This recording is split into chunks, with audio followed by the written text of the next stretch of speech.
Hi, boys and girls. Back to read to you again today. This week we are focusing on fairy tales. So what I'm going to do is read actually two different books. So there will be this book, and then I'm going to read another book, and you guys are going to get to choose which one you like the best and tell why that is your favorite. You can also talk about the things that you see in the book that are the same, and then also things that you see between the two books that are different. So a fairy tale, you may have already read lots of fairy tales in your life. Those are pretty popular books. Fairy tales would be like Little Red Riding Hood, Goldilocks and the Three Bears, Jack and the Beanstalk. We have lots of fairy tales. Today's fairy tale that we're going to read is kind of a little twist on the Three Little Pigs.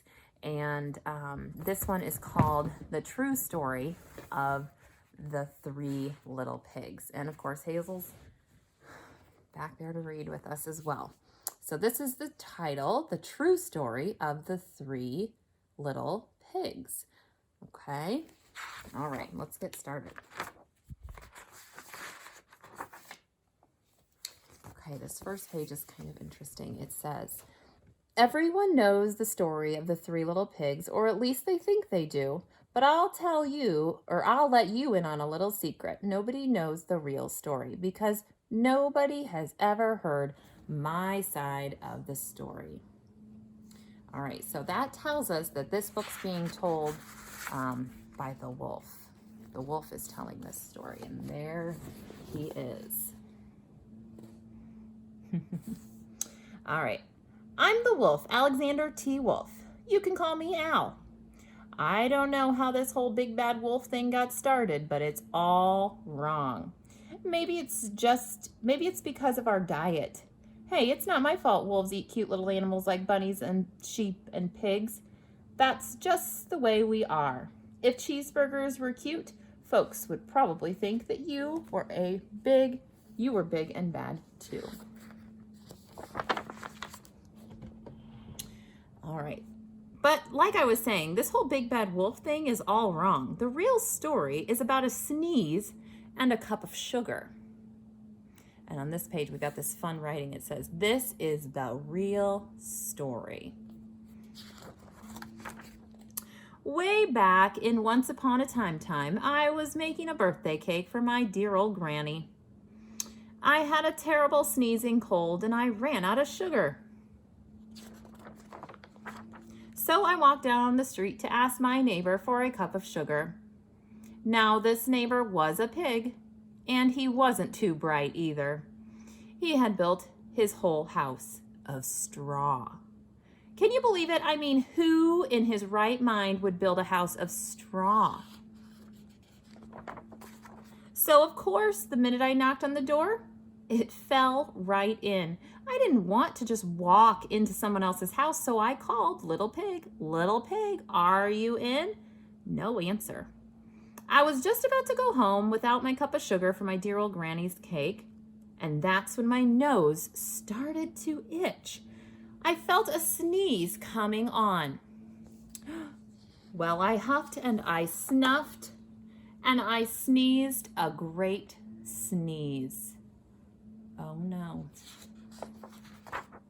And you know what? That whole straw house fell down. And right in the middle of the pile of straw was the first little pig, dead as a doornail. He had been home the whole time.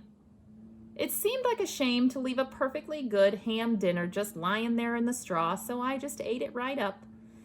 Think of it as a big cheeseburger just lying there. Oh no. I was feeling a little better, but I still didn't have my cup of sugar, so I went to the next neighbor's house. This neighbor was the first little pig's brother, and he was a little bit smarter, but not much. He had built his house of sticks. Oh, I rang the bell on the stick house. No one answered. I called, Mr. Pig, are you in? He yelled back, go away, wolf. You can't come in. I'm shaving the hairs on my chin. I had just grabbed the doorknob When I felt another sneeze coming on, I huffed and I snuffed and I tried to cover my mouth. But I sneezed a great sneeze.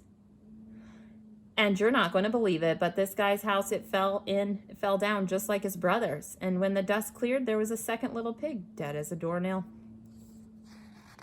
Wolf's honor.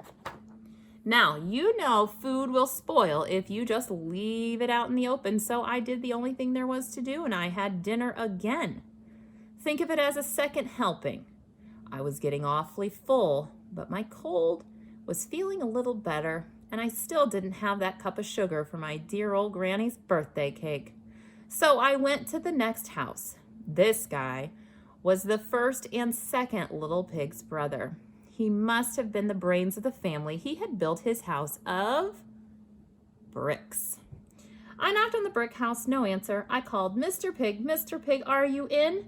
And do you know what that rude little piggy answered? Get out of here, Wolf. Don't bother me again. Talk about impolite.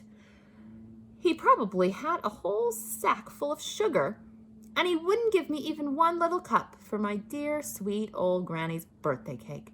What a pig. I was just about to go home and maybe make a nice birthday card instead of a cake when I felt my cold coming on. I huffed and I snuffed and I sneezed once again. Then the third little pig yelled, and your old granny can sit on a pin. That was not very nice. Now, I'm usually a pretty calm fellow, said the wolf, but when somebody talks about my granny like that, I go a little crazy. When the cops drove up, of course, I was trying to break down the pig's door, and the whole time I was huffing and puffing and sneezing and making a real scene. The rest, they say, was history. There he is in the newspaper. It says the big bad wolf. The news reporters found out about the two pigs that I had for dinner, and they just figured that a sick guy going to borrow a cup of sugar didn't sound very exciting. So they jazzed up the story with all of that huff and puff and blow your house down, and they made me the big bad wolf. That's it. That's the real story. I was framed. There he is, in jail. And he says, but maybe you could loan me a cup of sugar? Okay, so that was kind of just a little twist on the real story about the three little pigs. I hope you enjoyed it. And then the next story, you'll have to click on the next one. It'll be a totally different fairy tale that you'll get to listen to, and you get to decide which one of these two books is your favorite. Okay.